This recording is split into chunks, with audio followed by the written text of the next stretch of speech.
Hello, and welcome to Breast Cancer Conversations, a podcast brought to you by survivingbreastcancer.org.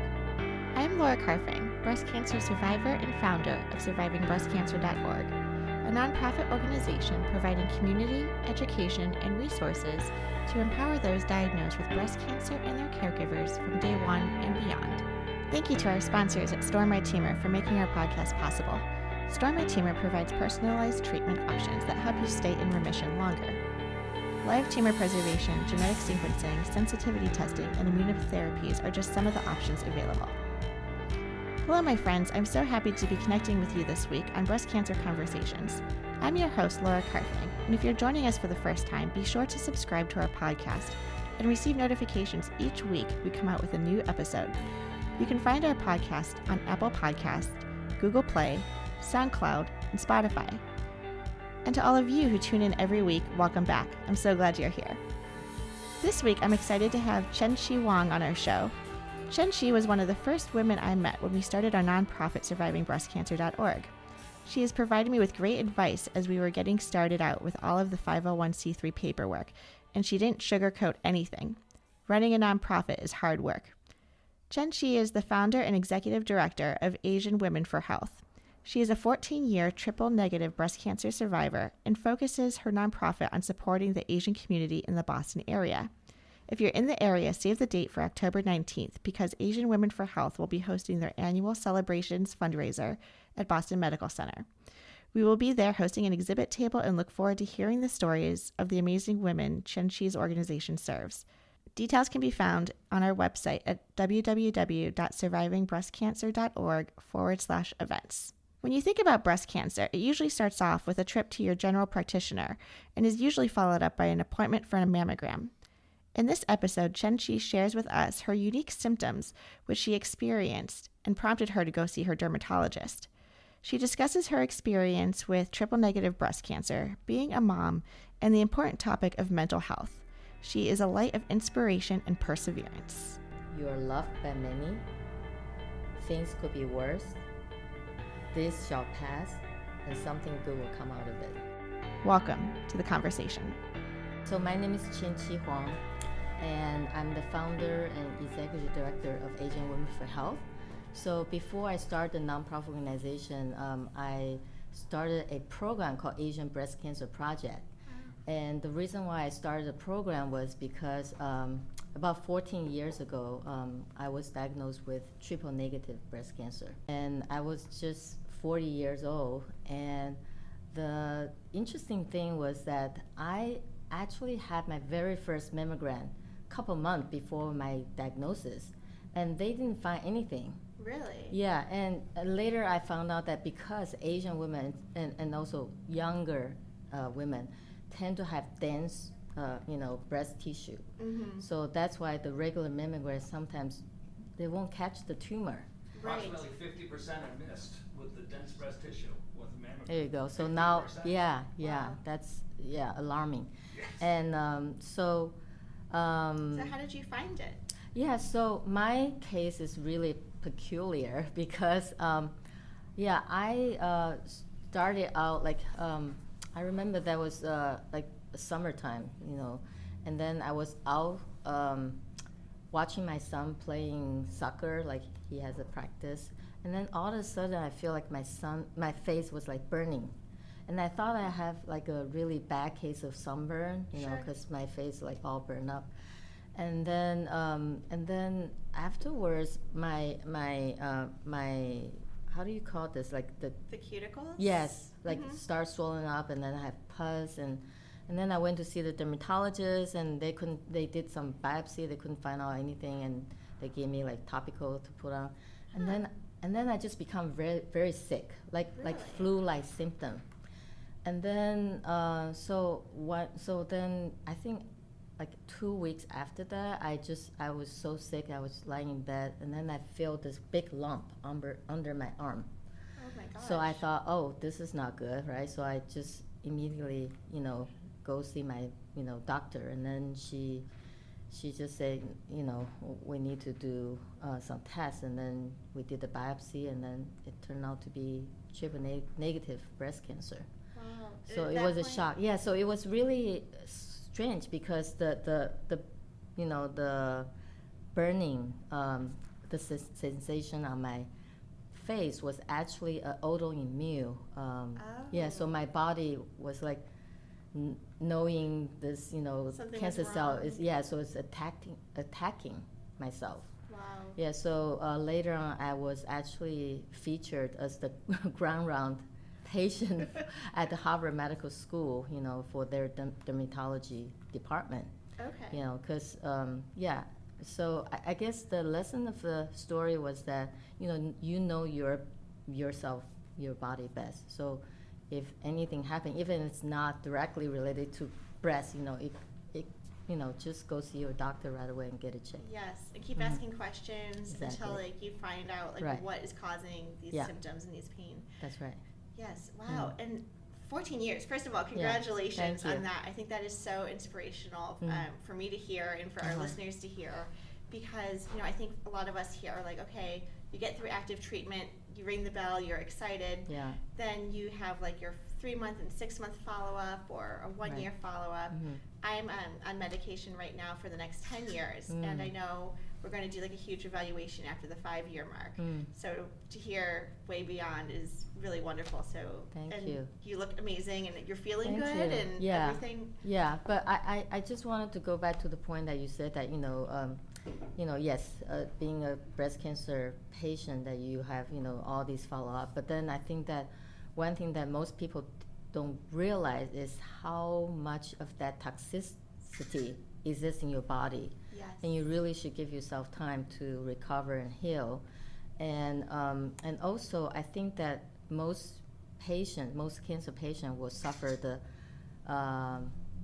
post-project blues. So Yes. after the treatment, so now you're like, what do I do now? Before, when you're in treatment, you have a very specific goal.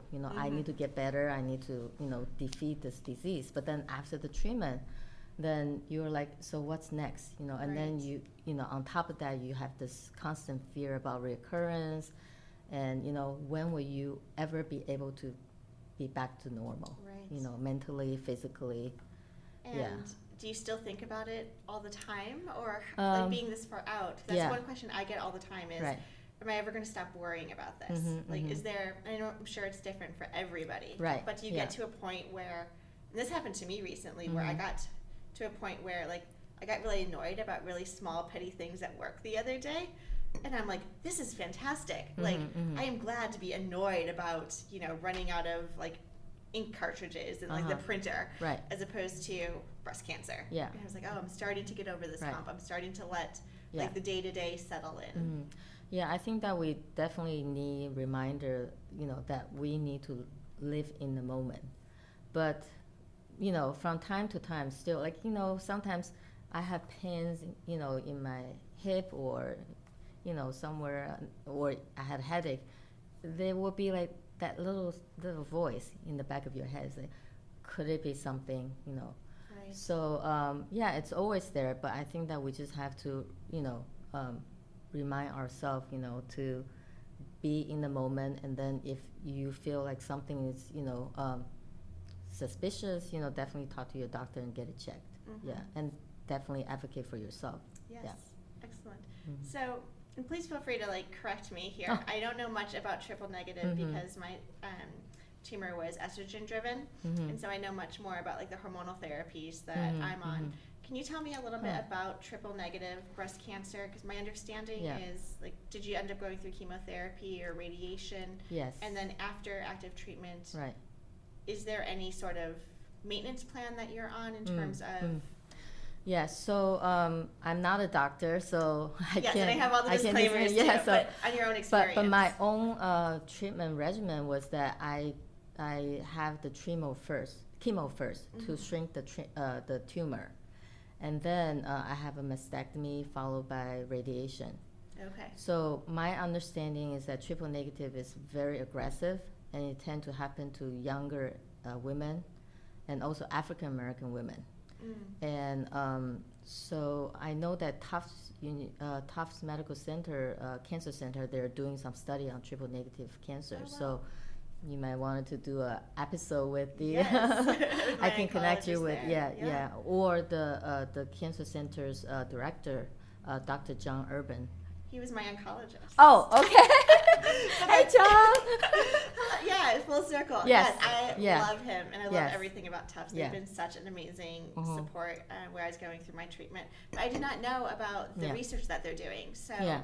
that might be something even all three of us can sit around the table Yes. and talk with him Yeah. about the work that they're doing and triple Yeah, negative. because the funny thing is that one time when I traveled back to Taiwan, where I grew up, I was like channel surfing, and then I was watching this Japanese show, and the show is like they will have celebrities to come on the show, and then they show like a case study of a particular symptom or illness, and then they ask the expert about their what they think that.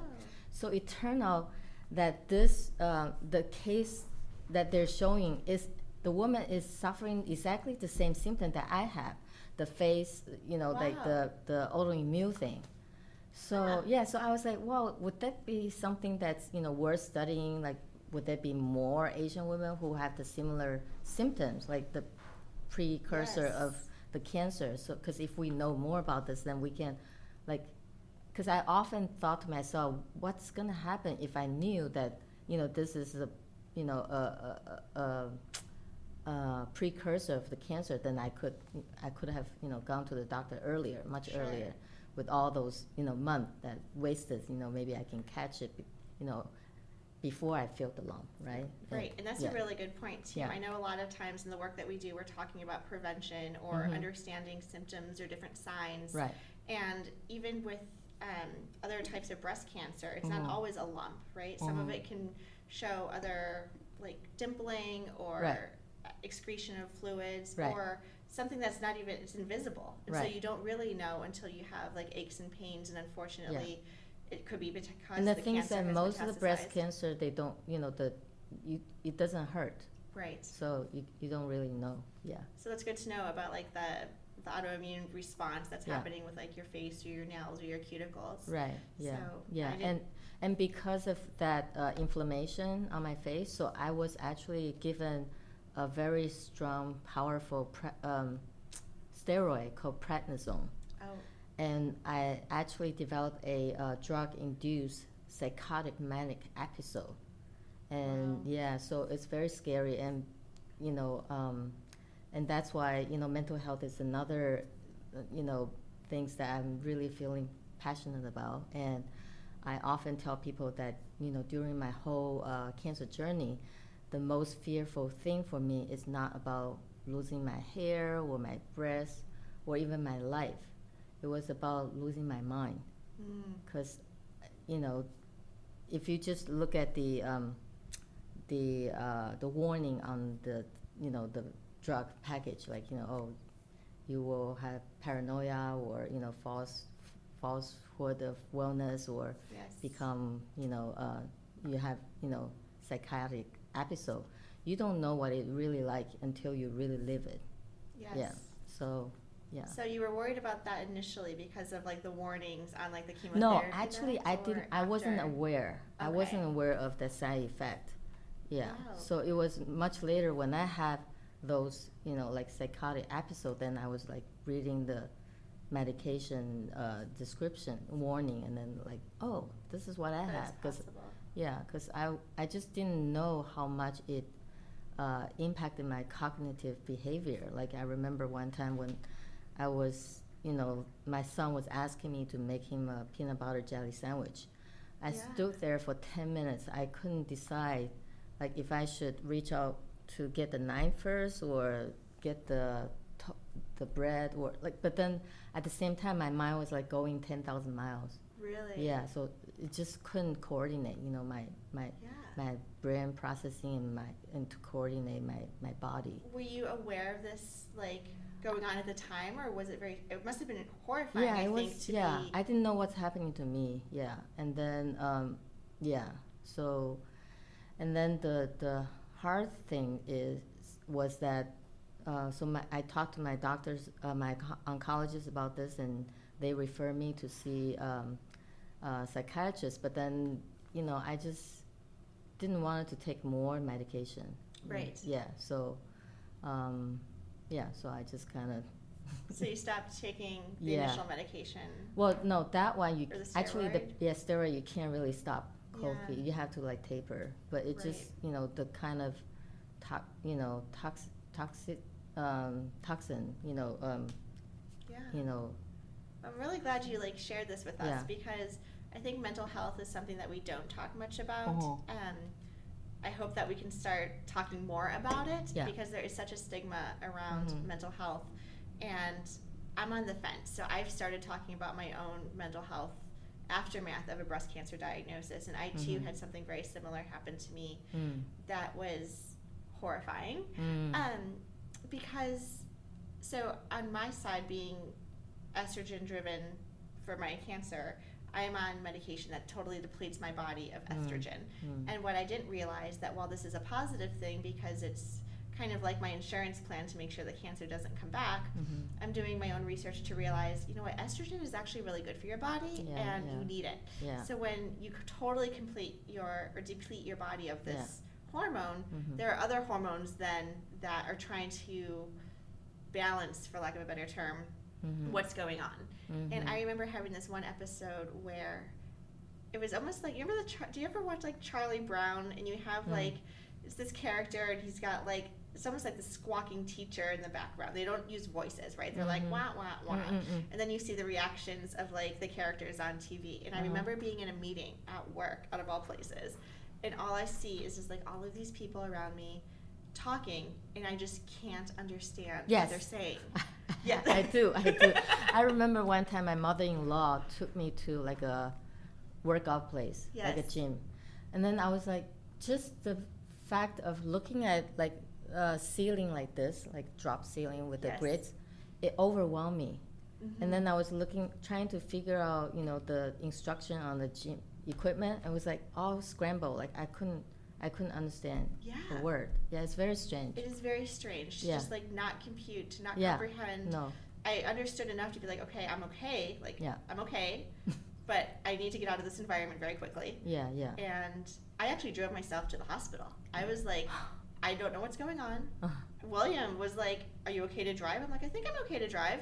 I'm just going to stay in my lane and drive, which I don't know if you're listening to this now, anybody, but I was so scared that I just wanted to go and see a doctor because I knew I wasn't feeling right. Right, yeah. And what they told me was I was having an experience of disassociation, which is a term I've never heard of before. But it was they compared it to the analogy of if you ever had an experience where your computer just shuts down. You have all these applications open, you might be watching a movie or the internet, or you don't have a Word document open, and you have all these screens open, and all of a sudden your hard drive is too much is happening, I'm shutting down. And that this disassociation was your body's way of telling your brain, because it's going so fast, as you were just describing, that you just shut down. This is I don't know, a human natural behavior of trying to protect yourself. So I don't think I've ever shared that on a podcast before, but I'm so glad that we're able to talk about this, because I'm sure there's other people listening who have experienced something similar and can feel very isolated or alone, and not realizing it is this an aftermath of a breast cancer diagnosis, of depression, post-traumatic stress disorder, or all of the drugs that we were given and the toxicity that's still in our body. Right. So there's a lot still that we're managing. So did the doctor tell you how to get? Yeah. So I'm unlike you. I decided to take some additional drugs. Not that I want to say drugs are always the answer, because they're not, and I would love to eventually be off of them. But because I'm on this aromatase inhibitor to deplete my estrogen to prevent the cancer, I'm also committed to making that drug work, as opposed to not taking any drugs at all. So I am seeing a psychiatrist, and I am taking additional medication to kind of help balance the anxiety and the depression that can trigger some of these things. Right. So, I'm learning. So, it took a while to get to that balance, too, because it's not an exact science. Right. Because they have to adjust the dosage, whatever. Exactly. And to see if this medication really good. Right. So there was a while I was going every week just to check in, just to it's like, okay, how did today go? Should we tweak it? You know, and so it was just lines of communication. So about 6 months of trial and error, we have a plan, and it feels really good to just know, like, okay, this is what's working for me. I'm committed to it, and I'm feeling good. Can you imagine this happen to someone who don't speak English or have very little English capacity? Right. Yeah. So, and that's a lot of the work that you do with your nonprofit, right? Right. Yeah. So tell me more. So again, back to my story is that when I was in treatment, I realized there are actually Asian women I knew who had breast cancer, but nobody talked about it. And then when they come forward to me, and then I did some research, and I found out that while breast cancer rate is going down for all population, it's going up for Asian American. And recently I just got the cancer report from the Boston Public Health Commission, and it says that there's an 89% increase of breast cancer among Asian American in Massachusetts. Wow. Yeah, so now I'm really curious about that because, as you know, with regards to most cancers, they can't trace it back to any particular thing. Yes. And remember that most cancers are different. In Laura's case, we were strict vegan. We ate a lot of tofu, but we also drank red wine.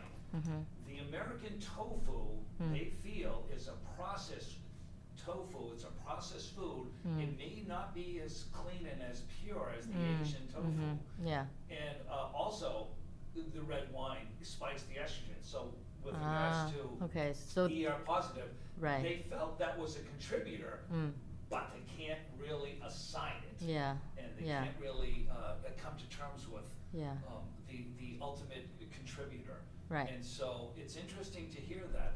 I think we need to follow up more on that. Yeah. Did they have any hypotheses as to why the increase? We don't know, but one thing we know for sure is that all immigrants, when they come to this country, their health goes downhill. Doesn't matter where you come from. Oh my God. So That's I think really a lot to do with, like you said, lifestyle, food, diet, stress. Yeah. Right. So definitely, And remember, when Western European society first came to inhabit the Americas, they introduced all sorts of germs and disease. Smallpox. Yes.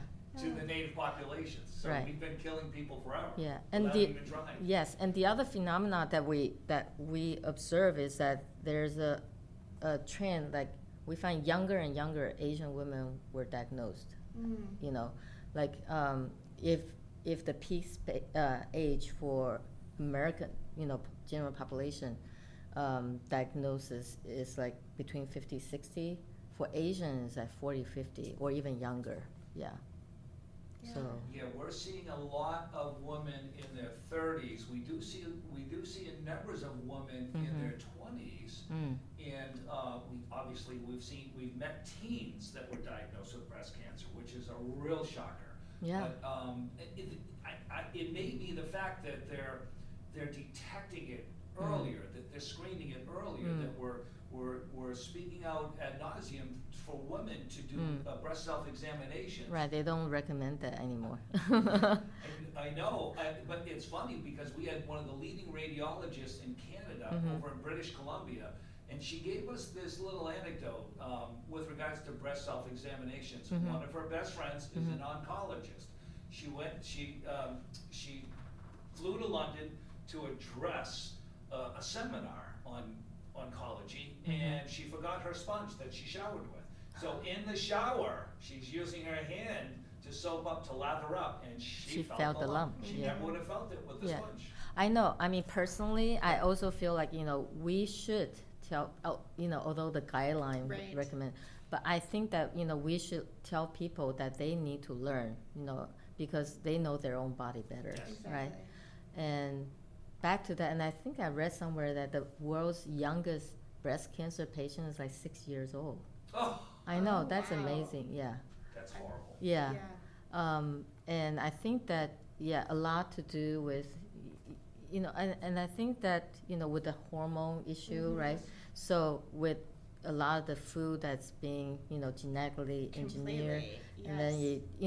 you find younger and younger girls have their period, reach puberty earlier, Yes. and that also is the, risk factors of getting Mhm. breast cancer. Yeah. Absolutely. So. Mhm.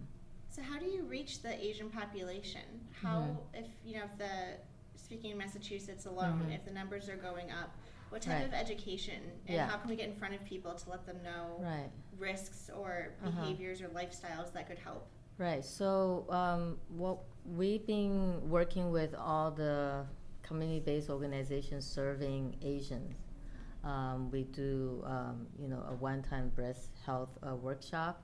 We also have tables at, community festivals, health fair, Yes. and we also do interviews like this. Oh, we're so happy, with the yes. media. Yeah. So, and we have our annual benefit fashion show celebrations, where all the models are Asian cancer or trauma survivors, and when they walk the runway, the MC, narrate their story. So, and we often have media who come to cover the event. So that's another way for us to, Sure. to remind people that early detection is important, and we're learning, how we can use technology to remove and reduce the barriers. Absolutely. And we just started a WeChat group Oh, okay. for Chinese women living with breast cancer. That's wonderful. Yeah, because Yeah. like you said, fighting cancer alone is terrible. We wanted to be able to reach out to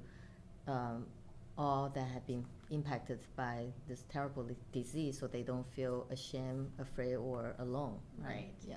So can anyone find this WeChat? Yes. Is there? Yeah, we have a QR code. Oh, okay. So I can send that to you Yeah, I'll after put it in our, like the notes and everything Yeah. when we publish the Mhm. podcast. That way Yeah. people know how to find it. Right. Yeah. So, but it's gonna be in Chinese. Yeah. Yes. So all the Well, yeah. for that population, absolutely, exactly. we want to help. So Yeah. anything we Thank can you. do to promote that. Yeah. And then, so I'm sorry, we're so excited about your story. I feel like we keep interrupting.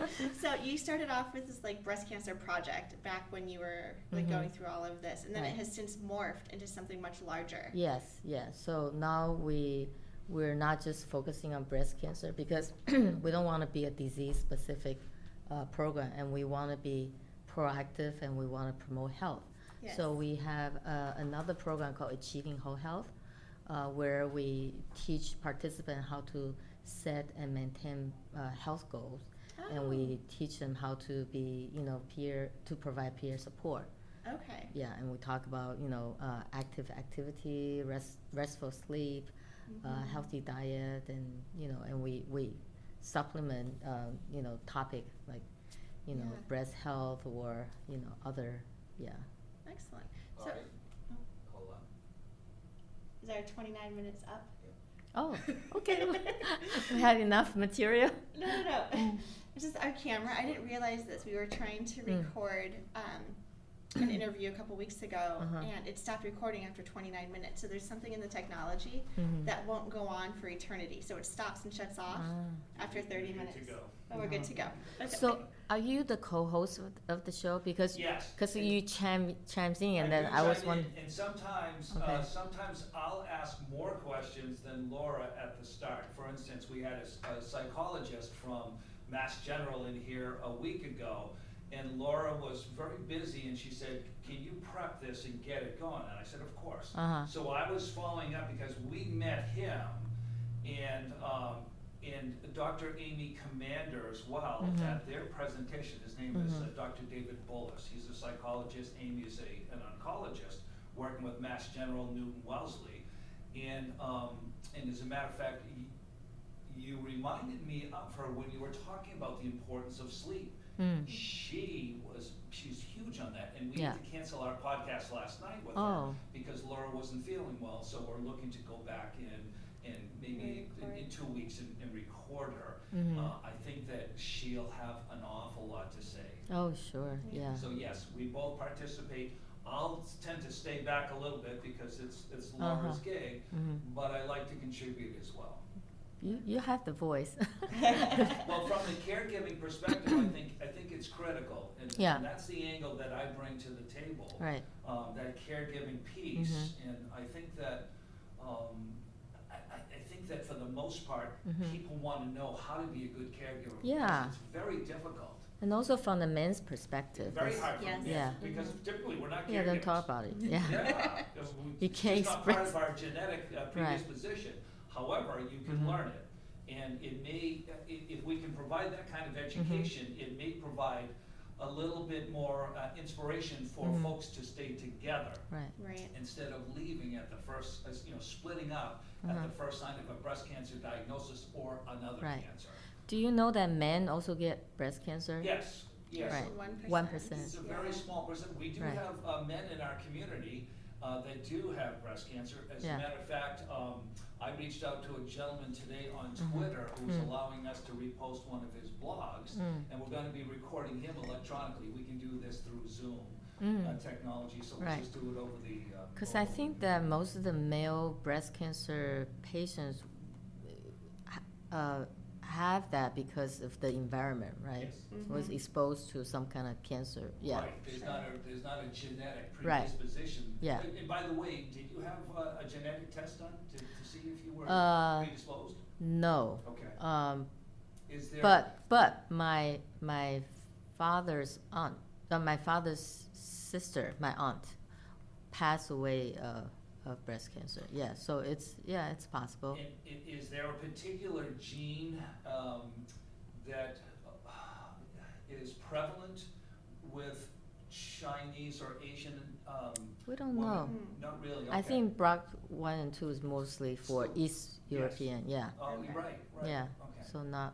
Nothing with maybe PAL or ATM or some other genetic. There's so many panels. Yeah, there's so Right. I'm many not panels sure. now. Yeah, but that would be a question for Dr. Yes. Urban. Yes.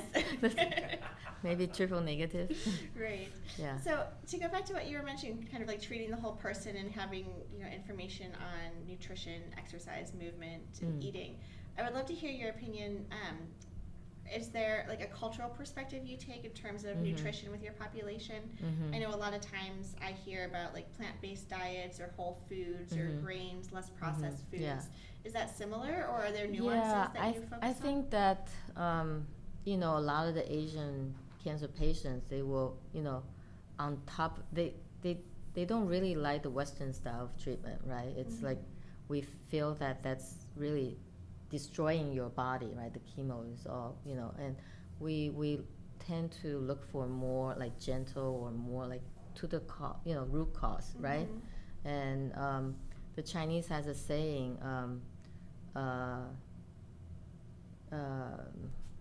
what's that? It's basically saying that 食补不如药补. So 药补不如食补, meaning that if you want to cure your body, it's better to use the food instead of using medicine, right? I love that. So I think that we treat food like medicine,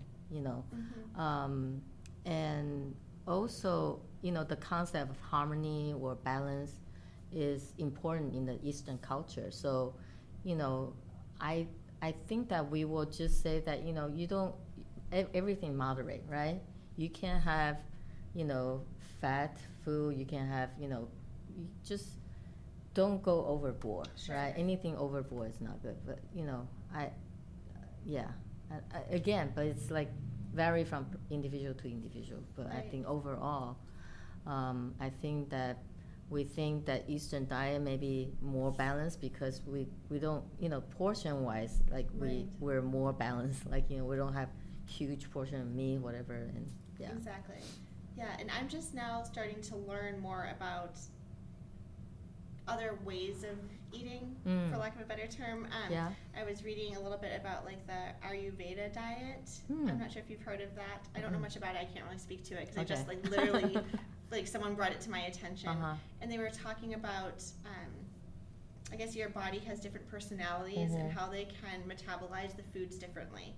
So if I was a vegan historically before my diagnosis, but I could be healthy eating plants and kale and vegetables, but if my body isn't able to absorb the nutrients or certain like iron coming from the leaves, then it's really not helping me. Yeah, right. So it's really trying to understand like what your body, how it responds to the food. Yes. And listen to your body. Yeah. And I'm still trying to figure out how to learn and how to do that. Because I think that you will have that craving for certain food, right? Because your body will tell you. Yeah. Definitely. Excellent.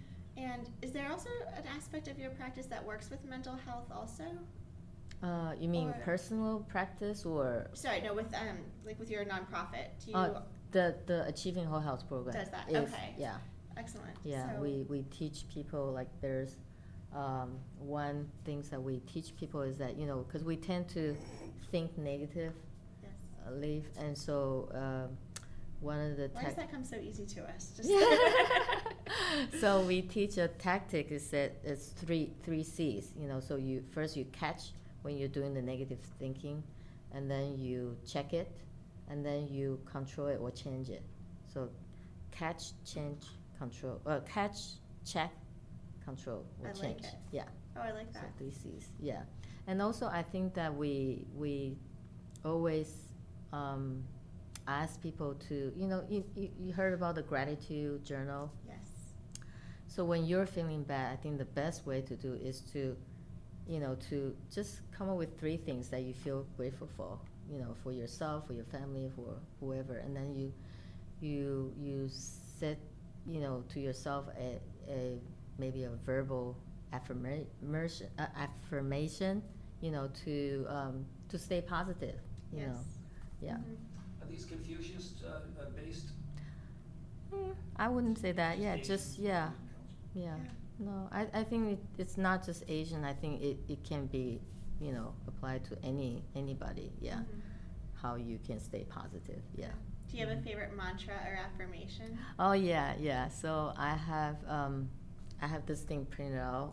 You know, I posted in front of my actually in the back of my bookcase, so I can see it. So it says, "You're loved by many. Things could be worse. This shall pass, and something good will come out of it." So I just keep saying this thing over and over again. Like, I'm gonna steal all 4 of those. That's like wonderful. Sure. Yeah. Just remind yourself that you're loved by many, and things could be worse, which is true. So true. And things shall pass, and something good will come out of it. Absolutely. Yeah. Words of wisdom right there. Yeah, I've just started trying to set like positive intentions and affirmations every day. Right.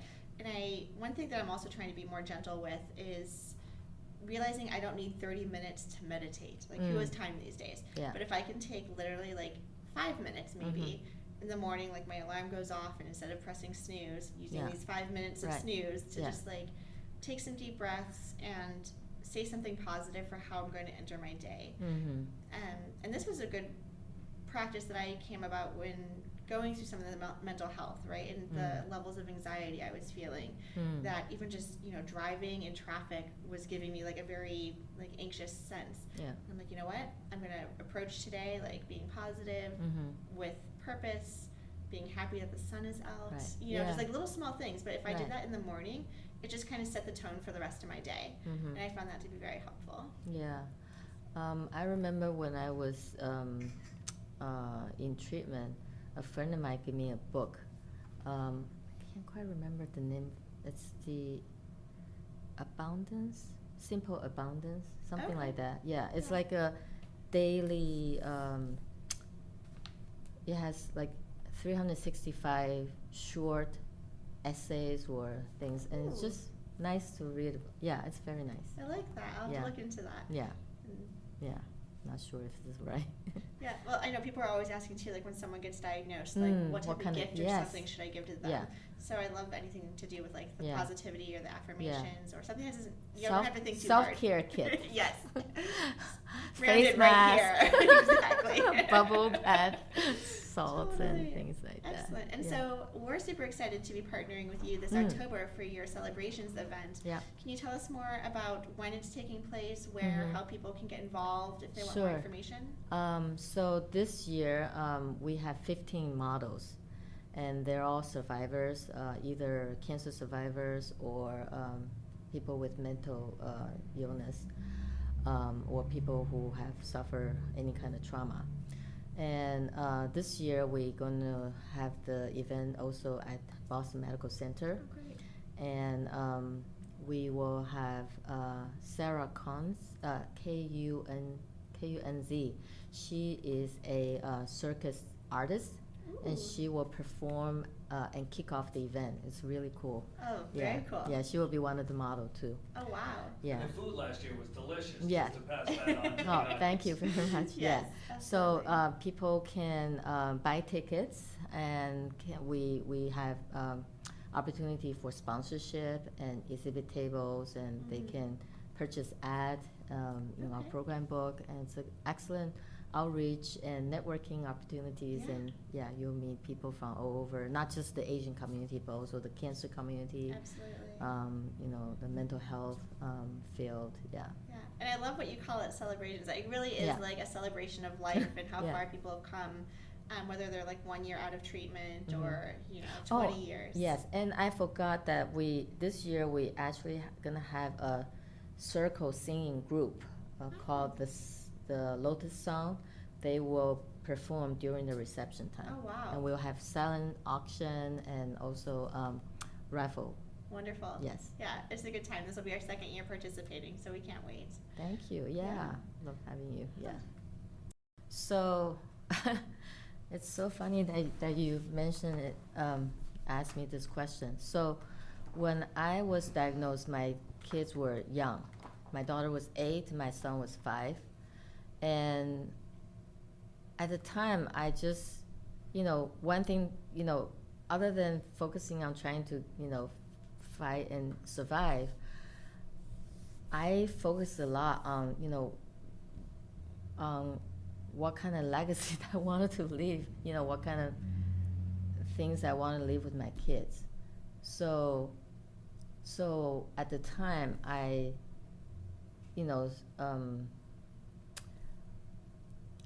spent a lot of time, trying to get my kids to go to Chinese school, take up lessons and do all that Tiger Mom stuff.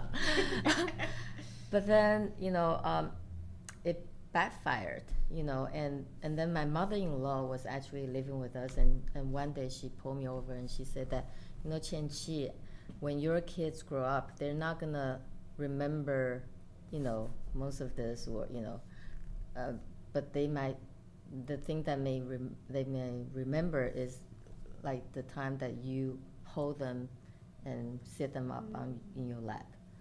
So that kind of,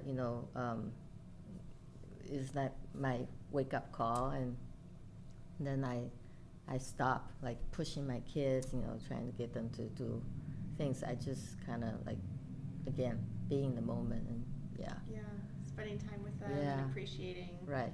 that time together. Yeah, and I do ask my kids, like what, my cancer, how that impact them. And then my son said that he didn't really remember much. He said that he kind of blocked it.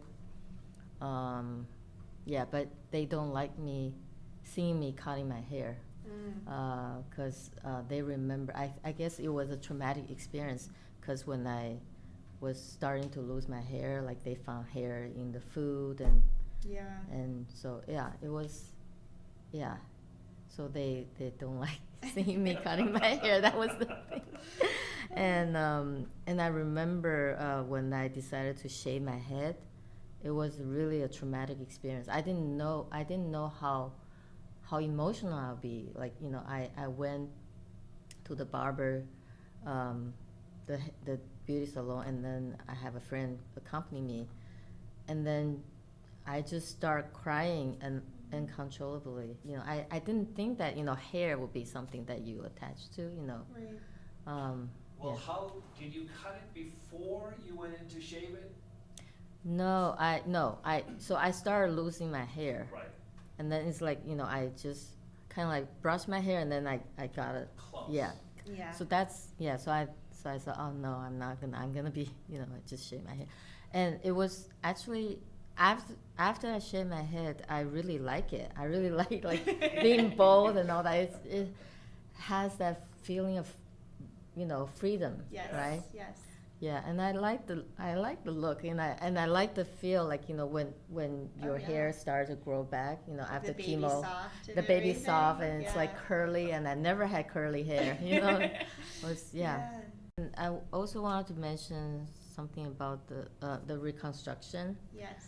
So I feel that the best decision I made for reconstruction is to to use my own body tissue for reconstruction. Okay.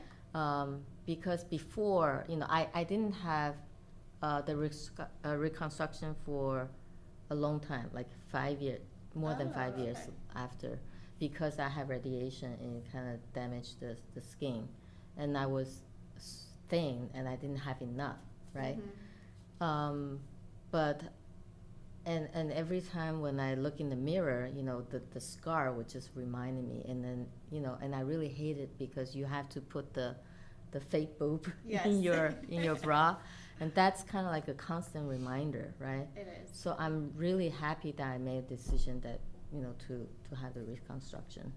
Yeah. So did you make that decision? Did you always know you wanted reconstruction, even despite the radiation, or did it come later? Come later. Later. Yeah, later. I didn't. Yeah. Nice. So. And so if they were using your own tissue, where Yeah. were they taking the tissue from? From belly. From the yeah, belly. it's Okay. Like the specific. deep Yeah, flap? DIEP. Yeah. Okay. And also that was I was I did the research, and the first surgeon I went to, she didn't tell me about this option. She just told me the kind of surgery that the reconstruction that she can perform. Okay. Which is, I think it's called flap. Anyway, Yeah. it's different. So 'Cause I know sometimes they take tissue from like the your back, and, whatever, yeah. But then there are two different kind of surgery. One is that it's a much complicated surgery because they have to connect all the the blood vessels, yes. right. Mhm. That's the deep, and then she does the other kind. Okay. So I was really upset because she didn't tell me that there is this other option where that you can do the Yeah. and it won't impact your muscle, right? So so I found out later, and I switched surgeon. Yeah. Okay, absolutely. Yeah. Based on your own research that you found. Right, yeah. Okay. For your surgery, was it a lumpectomy or was it? Mastectomy. It was a mastectomy. Yeah. Full mastectomy. No, just one side. Okay. Yeah. Okay. Yeah. And that's a story I hear a lot from Mhm. women too. Like, I think we put so much trust in our oncological team and the Right. doctors that we're not medical professionals. So whatever they Right. tell us, we're Yeah. like, okay, that must be the best Yeah, advice. right. And and I'm back and forth, right? Like I tell people, you kind of feel that relationship with your doctors. Like you Right. get, and I think also as women, we have like an intuitive sense if something's Mhm. not right. Mm-hmm. So, Yeah. to get a second opinion or a Mhm. third opinion, Mm-hmm. I always mention too that, everyone's going to have an opinion when you have cancer, Yeah. whether you want their opinion or Right. not. Yeah. But at the end of the day, it's your decision, Right. and you need to feel comfortable with that. Yeah. So to not even just do research, but to know that you're, feel comfortable and have that relationship with your doctors. Yeah. I don't know if I have advice. One of the things that we want to do with survivingbreastcancer.org is be that resource for people Mm-hmm. to say, okay, here are all of the options. I'm not going to say which one's best for you, Mhm. but at least you have a Right. cheat sheet, so Yeah, to speak, of right. here are the 10 questions you should ask your doctor on your first visit, Right. or Yeah. just a couple questions like when you see your radiologist again, or anything like that, because unless someone tells you, you're not going to know what to ask. Right. Exactly. You don't know what you don't Yeah. know. Yeah. We should collaborate on something like that. Do you have something similar with a Q&A? Because if we develop something and then we can translate it into English and Chinese or Vietnamese or anything. I think that there's so many breast cancer sites out there. Mhm. They are Yeah. but just I don't know. I think the easiest thing is just to link to Link to them. get permission Yeah. to link to them, because also I feel like we don't really want to overwhelm people. it's good to have resources, Yes. but too much information sometimes, be hard. Can be daunting. Yeah. For sure. But we do think about how we can use technology to solve this problem. Is that when we talk about the WeChat project? Yes. So we were thinking that would that be good if we can have a smart chat bot, if the conversation is going to be focusing on reconstruction, and maybe can we have a smart chat bot that will go Google all the articles that's relevant to that and then just spit out those information, I think that's great in the direction that artificial intelligence is going. Exactly. Absolutely. Yeah. So here's an idea, people Yes. out there listening, develop one quick. Great.